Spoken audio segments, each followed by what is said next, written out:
എല്ലാ പ്രിയ സുഹൃത്തുക്കൾക്കും MRS ഇലക്ട്രോണിക്സിൻ്റെ പുതിയൊരു വീഡിയോയിലേക്ക് സ്വാഗതം. ഇന്ന് ഒരു കൊറിയറാണ് നോക്കുന്നത്. ഈ കൊറിയർ ഒരു LGയുടെ വാഷിംഗ് മെഷീൻ PCB ആണ് ഇതിനകത്ത് വന്നിരിക്കുന്നത്. നമുക്ക് ഈ കൊറിയർ ഒന്ന് പൊട്ടിച്ച് PCB ഒന്ന് നോക്കാം.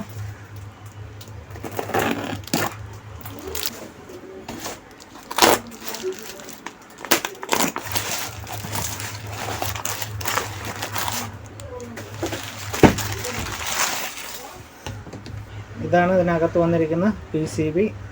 ഇതിൻ്റെ പ്രശ്നമെന്ന് പറയുന്നത് ഡ്രെയിൻ മോട്ടർ വർക്ക് ചെയ്യുന്നില്ല എന്നും പറഞ്ഞിട്ടാണ് ഈ ഒരു PCB വന്നിരിക്കുന്നത്. ഇവിടെയാണ് നമ്മൾ ഡ്രെയിൻ മോട്ടറിൻ്റെ കണക്ഷൻ വരുന്നത്. നമുക്ക് ഇതിൻ്റെ അഴിച്ച് ഇതിൻ്റെ പിറക് സൈഡ് കട്ട് ചെയ്തിട്ട് ഈ 3 ട്രയാക്കുകൾ വർക്കിംഗ് ആണോ ഇല്ലയോ എന്ന് ചെക്ക് ചെയ്ത് നോക്കണം. കാര്യം ഇവിടെയായിട്ടാണ് ഇതിൻ്റെ ഡ്രെയിനിൻ്റെ കണക്ഷൻ വരുന്നത്. അപ്പോൾ ഇത് അഴിച്ചിട്ട് ഈ സൈഡ് കട്ട് ചെയ്ത് നമുക്ക് ഇവിടത്തെ ഈ ഒരു എല്ലാ ട്രയാക്കും ഓക്കെ ആണോ ഇല്ലയോ എന്ന് ചെക്ക് ചെയ്ത് നോക്കാം. ഈ ചുമ്മാ ഇത് വലിച്ചിളക്കേണ്ട കാര്യമല്ല. എല്ലാ കേസുകളിലും നമ്മളിത് ഈ ഒരു വാക്സ് വലിച്ചിളക്കി ബോർഡിന് ഡാമേജസ് കൂടുതൽ ഉണ്ടാകാൻ സാധ്യതയുണ്ട്. അതുകൊണ്ട് ഞാൻ വലിച്ചിളക്കുന്നില്ല. ഞാൻ പുറകു സൈഡിലുള്ള ആ പ്ലാസ്റ്റിക് കട്ട് ചെയ്തിട്ട് ഇവിടുത്തെ ഇത് ടെസ്റ്റ് ചെയ്യാം. അപ്പോൾ ഞാൻ ഇതിൻ്റെ പിറക് സൈഡ് ഇവിടെ ഇങ്ങനെ കട്ട് ചെയ്തിട്ടുണ്ട്. നമുക്ക് ഇവിടെ ഈ 3 ട്രയാക്കും ചെക്ക് ചെയ്ത് നോക്കണം ഇതിൽ ഏത് ട്രയാക്കാണ് പോയതെന്ന്. ഇതാണ് 3 ട്രയാക്കിൻ്റെ 3 കണക്ഷൻ എന്ന് പറയുന്നത്. ഇത് കോമൺ, ഇത് ഔട്ട്, ഇത് ബേസ് എന്ന് പറയാം. അപ്പോൾ ഇത് out, common, base, out, common, base, out, common, base, അങ്ങനെ 3 കണക്ഷനാണ് ഇതിൽ പോകുന്നത്. അപ്പോൾ ഈ ട്രയാക്ക് ചെക്ക് ചെയ്യുന്നത് എങ്ങനെയാണെന്ന് വെച്ച് കഴിഞ്ഞാൽ ഇതിൻ്റെ ബേസും കോമണുമായിട്ട് ഡയോഡ് മോഡിൽ ചെക്ക് ചെയ്യുമ്പോഴത്തേക്കും കണ്ടിന്യൂറ്റി കാണിക്കും. പക്ഷേ ഔട്ട്പുട്ടിൽ കണ്ടിന്യൂറ്റി കാണിക്കത്തില്ല. പിന്നെ 3 അതേ കണക്ക് ചെക്ക് ചെയ്ത് നോക്കാം. അതിന് വേണ്ടിയിട്ട് മൾട്ടിമീറ്റർ ഡയോഡ് മോഡിലോട്ട് സെറ്റ് ചെയ്യുക. ഇതിപ്പോൾ ഡയോഡ് മോഡിലോട്ട് സെറ്റ് ചെയ്തിട്ടുണ്ട്. നമുക്ക് ഇവിടുത്തെ ഒന്നാമത്തെ ചെക്ക് ചെയ്യാം. 162 തിരിച്ച് നോക്കിക്കഴിഞ്ഞാലും 162 ആയിരിക്കും. പക്ഷേ ബേസും ഔട്ടും തമ്മിൽ കോണ്ടാക്റ്റ് ഉണ്ടാവില്ല, കോമൺ ഔട്ടും കോണ്ടാക്റ്റ് ഉണ്ടാവില്ല. അതേ കണക്ക് തന്നെ ഇവിടെ 143, 142. ഓക്കെ, അടുത്ത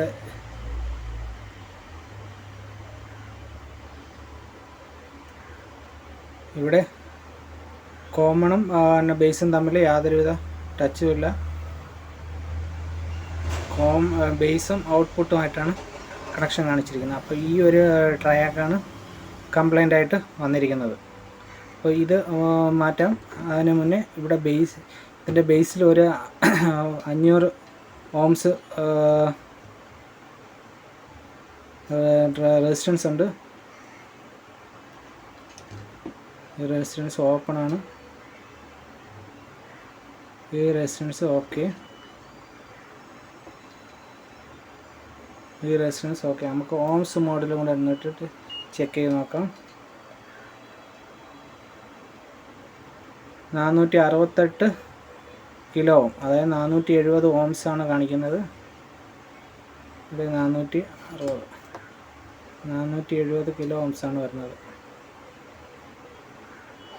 470 കിലോ ഓംസ്. ഇതിൽ ഓംസ് ഒന്നും കാണിക്കുന്നില്ല. 470 കിലോ ഓംസ് അല്ല, 470 കിലോ ഓംസ്, അതായത് 470 ഓംസ് ആണ്. ഓക്കെ, അപ്പോൾ ഇവിടെ പോയിരിക്കുന്നത് ഈ ഒരു റെസിസ്റ്റൻസും പോയിട്ടുണ്ട്, ഈ ട്രയാക്കും കംപ്ലൈൻ്റ് ആണ്. അപ്പോൾ ഇത് രണ്ടും മാറണം.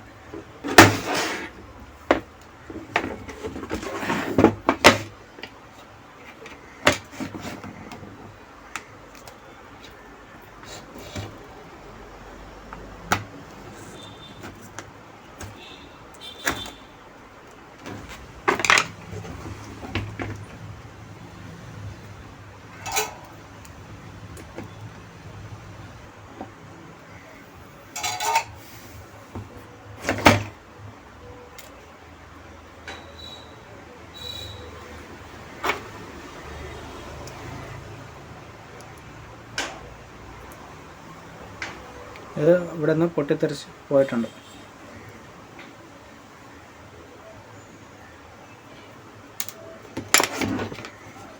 അതൊക്കെ തന്നെ റെസിസ്റ്റൻസും കത്തി നിൽക്കുകയാണ്.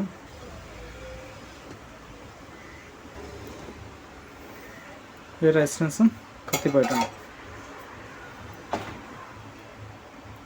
ഇത് ഫിലിപ്സിൻ്റെ 470 ഓംസ് 1 വാട്ടിൻ്റെ റെസിസ്റ്റൻസാണ്. ഫിലിപ്സിൻ്റെ റെസിസ്റ്റൻസ് ആയിരിക്കും ഇങ്ങനെ ഇത്ര ചെറുതായിട്ട് വരുന്നത്, 1 വാട്ട്. അപ്പോൾ നമുക്ക് നോർമൽ ഒരു 1 വാട്ട് റെസിസ്റ്റൻസും ഇതിൻ്റെ ട്രയാക്ക് മാറാം. ട്രയാക്ക് വയ്ക്കുന്ന സ്ഥലമൊക്കെ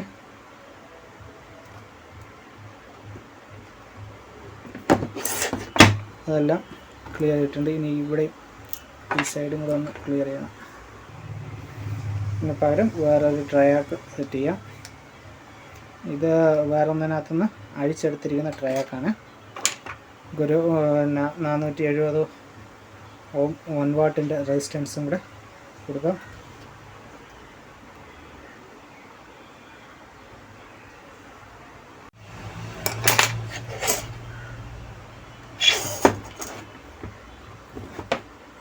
ഇനി മാറ്റിയതെല്ലാം സോൾവ് ചെയ്ത് പിടിപ്പിക്കാം.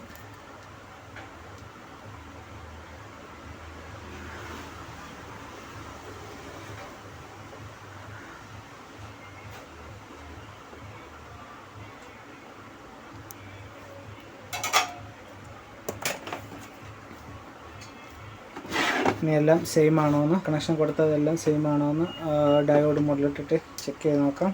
120 ഉണ്ട്. ഓക്കെ, പവറിട്ട് ചേഞ്ച് ആക്കി 122.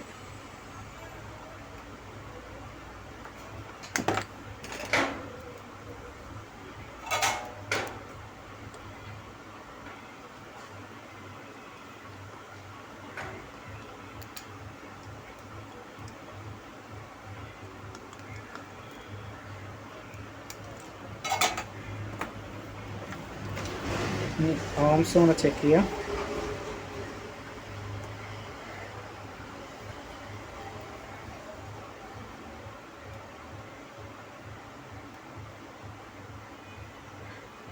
ഓംസ് ചെക്ക് ചെയ്യാൻ 470. ഇനി കോമണിൽ വെച്ചിട്ട് ഇവിടെ എത്ര വരുന്നുണ്ട്? 700 വരുന്നുണ്ട്. ഇവിടെ 760 798. ഇവിടെ 700. ഓക്കെ, അപ്പോൾ അതിൻ്റെ പ്രശ്നം ഇത്രയേ ഉണ്ടായിരുന്നുള്ളൂ. ഈ ഒരു ട്രയൊക്കെ കത്തിപ്പോയതായിരുന്നു, അത് മാറ്റിയിട്ടുണ്ട്. അതിൻ്റെ കൂടെ നമ്മുടെ റെസിസ്റ്റൻസും കൂടെ പോയിരുന്നു, ആ റെസിസ്റ്റൻസ് മാറിയിട്ടുണ്ട്. ഇതിൽ വേറെ പ്രശ്നങ്ങളൊന്നുമില്ല, വർക്കിംഗ് കണ്ടീഷൻ ബോർഡ് തന്നെയാണ്. ഓക്കെ, അപ്പോൾ ഈ വീഡിയോയിൽ ഇത്രയേ ഉള്ളൂ. നിങ്ങൾക്ക് ഈ വീഡിയോ ഇഷ്ടപ്പെട്ടെങ്കിൽ എൻ്റെ ചാനൽ സബ്സ്ക്രൈബ് ചെയ്യുക, ലൈക്ക് ചെയ്യുക, ഷെയർ ചെയ്യുക. Thank you for watching my videos. By.